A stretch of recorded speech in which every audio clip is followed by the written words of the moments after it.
क्या कभी आपके जीवन में ऐसा मोड़ आया है जहां आपको लगा कि प्रार्थना तो बहुत कर रहे हैं लेकिन जवाब नहीं मिल रहा, या विश्वास तो बहुत है फिर भी परिस्थितियां बदल नहीं रही। दिन रात आंसू बहाकर दुआ करने के बाद भी जब बीमारियां खत्म नहीं होती, कर्ज का बोझ कम नहीं होता और परिवार की परेशानियां वैसी की वैसी बनी रहती हैं, तो अंदर से इंसान टूट जाता है। आप हर रविवार चर्च जाते हैं, उपवास रखते हैं, फिर भी मन में एक अनजाना डर और खालीपन बना रहता है कि आखिर परमेश्वर मेरी क्यों नहीं सुन रहे। हम में से हर विश्वासी कभी ना कभी इस चौराहे पर आकर खड़ा हो जाता है जहां मन में एक ही सवाल घूमता है, आखिर मेरे मसीही जीवन में कमी कहां रह गई है? क्या कमी मेरे विश्वास में है, मेरी प्रार्थनाओं में है, या फिर मैं परमेश्वर के वचन को सही से समझ ही नहीं पा रहा हूं? यदि आज आप निराश हैं, थके हुए हैं या अपने आत्मिक जीवन में भटके हुए महसूस कर रहे हैं, तो रुकिए। यह कोई इत्तेफाक नहीं है कि आज यह वीडियो आपकी स्क्रीन पर आया है। परमेश्वर ने आज यह वचन सीधे आपके लिए भेजा है। हाँ, बिल्कुल आपके लिए, क्योंकि पिता आज आपकी पुकार सुन चुके हैं और वे आपके आत्मिक जीवन की इस उलझन को हमेशा के लिए सुलझाना चाहते हैं। अक्सर हम विश्वास, प्रार्थना और वचन को अलग अलग करके देखते हैं, लेकिन आज का यह संदेश आपको यह गहराई से समझाएगा कि मसीही जीवन की असली ताकत किस चीज में छुपी है। क्या सिर्फ प्रार्थना करने से सब बदल जाता है? क्या सिर्फ विश्वास रखना काफी है, या फिर परमेश्वर का वचन ही इन सब की असली नींव है? आज जब आप इस रहस्य को समझ जाएंगे तो आपकी प्रार्थना करने की शैली बदल जाएगी, आपका विश्वास एक नए स्तर पर पहुंच जाएगा और आपके जीवन में चमत्कारी बदलाव आना शुरू हो जाएंगे। इसलिए आज के इस संदेश को पूरे ध्यान और खुले हृदय के साथ सुनिए। और आगे बढ़ने से पहले मेरा आपसे एक सीधा सवाल है, आपके अनुसार आपके मसीही जीवन में इस समय सबसे बड़ी ताकत क्या बनी हुई है? आपका विश्वास, आपकी प्रार्थना या परमेश्वर का वचन? कमेंट में अपना विचार जरूर लिखकर बताएं और वीडियो को लाइक और हाइप करना न भूलें। तो आइए बिना देर किए आज के इस सामर्थी संदेश की शुरुआत करते हैं। भाग 1, मसीही जीवन का सच्चा आधार, परमेश्वर का वचन। जब हम मसीही जीवन की बात करते हैं तो अक्सर लोग प्रार्थना और विश्वास को सबसे पहले रखते हैं, लेकिन बाइबल की गहराई में जाने पर हमें समझ आता है कि पूरे मसीही जीवन की नींव परमेश्वर का वचन है। रोमियो 10:17 में लिखा है कि विश्वास सुनने से और सुनना मसीह के वचन से होता है। इसका सीधा अर्थ यह है कि बिना वचन के सच्चा विश्वास पैदा ही नहीं हो सकता। यदि आप परमेश्वर के वचन को नहीं पढ़ते और नहीं समझते, तो आपका विश्वास परमेश्वर पर नहीं बल्कि आपकी अपनी कल्पनाओं या इंसानी सोच पर आधारित हो जाएगा। वचन ही वह जमीन है जिस पर विश्वास का पेड़ बढ़ता है। परमेश्वर का वचन सिर्फ कागज पर लिखे हुए शब्द नहीं है, बल्कि यह जीवित और सामर्थी है।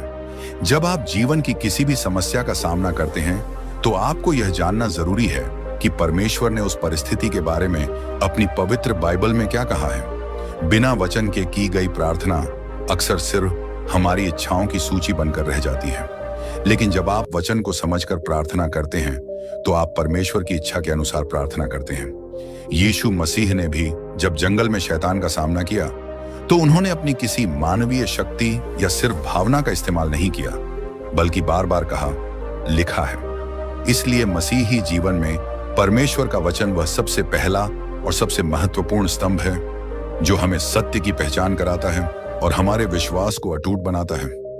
भाग 2, मसीही जीवन का सामर्थ्य, विश्वास। वचन को सुनने और पढ़ने के बाद जो अगला सबसे महत्वपूर्ण चरण आता है वह है विश्वास। इब्रानियों 11:1 के अनुसार विश्वास आशा की हुई वस्तुओं का निश्चय और अनदेखी वस्तुओं का प्रमाण है।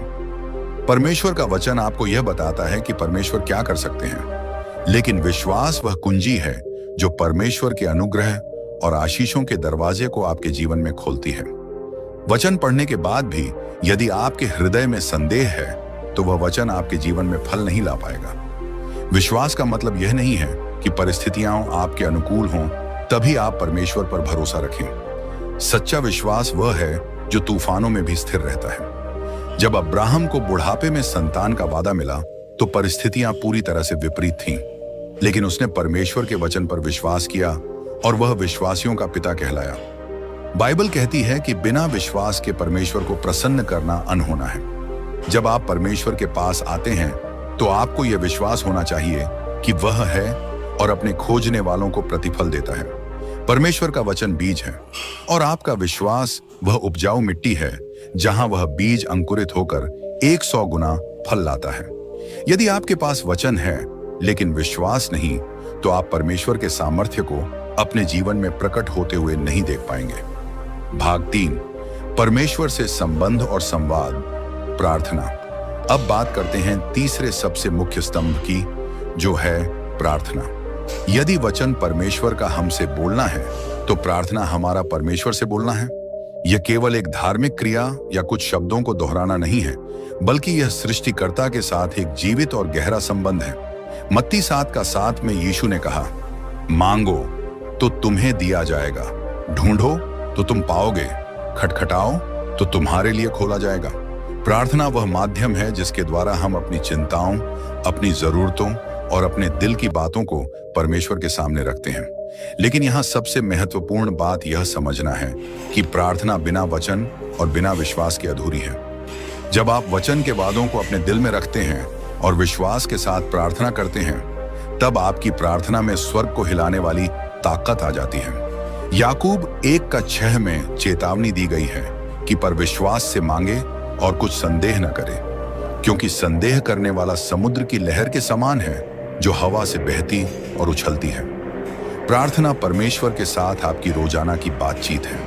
यह आपको आत्मिक रूप से ताजा रखती है, शैतान की युक्तियों से बचाती है और आपको परमेश्वर की उपस्थिति की शांति से भर देती है। एक प्रार्थनाहीन मसीही उस सैनिक की तरह है जो युद्ध के मैदान में बिना हथियारों के खड़ा है। भाग 4, तीनों का आपस में अटूट संबंध। अब सबसे बड़ा सवाल यह उठता है कि इन तीनों में से सबसे जरूरी क्या है, विश्वास, प्रार्थना या परमेश्वर का वचन?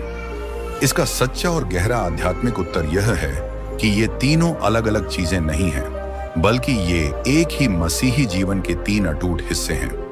इन्हें आप एक त्रिभुज या 3 पहियों वाली गाड़ी की तरह समझ सकते हैं, जिसमें से यदि एक भी गायब हो जाए तो गाड़ी आगे नहीं बढ़ सकती। इसे एक व्यावहारिक उदाहरण से समझिए।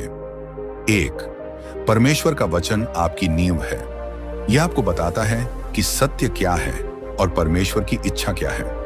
2, विश्वास आपका इंजन है, जो उस वचन पर भरोसा करके आपको आगे बढ़ाता है। 3, प्रार्थना आपकी सांस है, जो आपको परमेश्वर के साथ लगातार जोड़े रखती है। यदि आप सिर्फ प्रार्थना करते हैं लेकिन वचन नहीं पढ़ते, तो आपकी प्रार्थनाएं भटक सकती हैं और आप परमेश्वर की इच्छा को सही से नहीं जान पाएंगे। यदि आप सिर्फ वचन पढ़ते हैं लेकिन प्रार्थना और विश्वास नहीं करते, तो आपके पास केवल किताबी ज्ञान होगा लेकिन जीवन में कोई सामर्थ्य नहीं होगी। और यदि आप कहते हैं कि आपके पास बहुत विश्वास है लेकिन आप न प्रार्थना करते हैं और न वचन पढ़ते हैं, तो वह विश्वास बहुत जल्द मुरझा जाएगा। इसलिए किसी एक को चुनना सही नहीं है। मसीही जीवन की असली सफलता और सामर्थ्य इस बात में है कि आप वचन से शुरुआत करें, विश्वास के साथ उसे स्वीकार करें और प्रार्थना के द्वारा उसे अपने जीवन में लागू करें। जब ये तीनों चीजें आपके जीवन में एक साथ काम करेंगी, तो कोई भी बीमारी, कोई भी कर्ज और कोई भी मानसिक तनाव आपको गिरा नहीं पाएगा।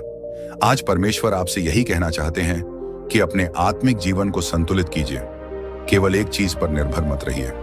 आज ही से परमेश्वर के वचन को ध्यान से पढ़ना शुरू कीजिए, उस पर बिना किसी संदेह के विश्वास रखिए और हर दिन प्रार्थना में उनके चरणों में बैठिए।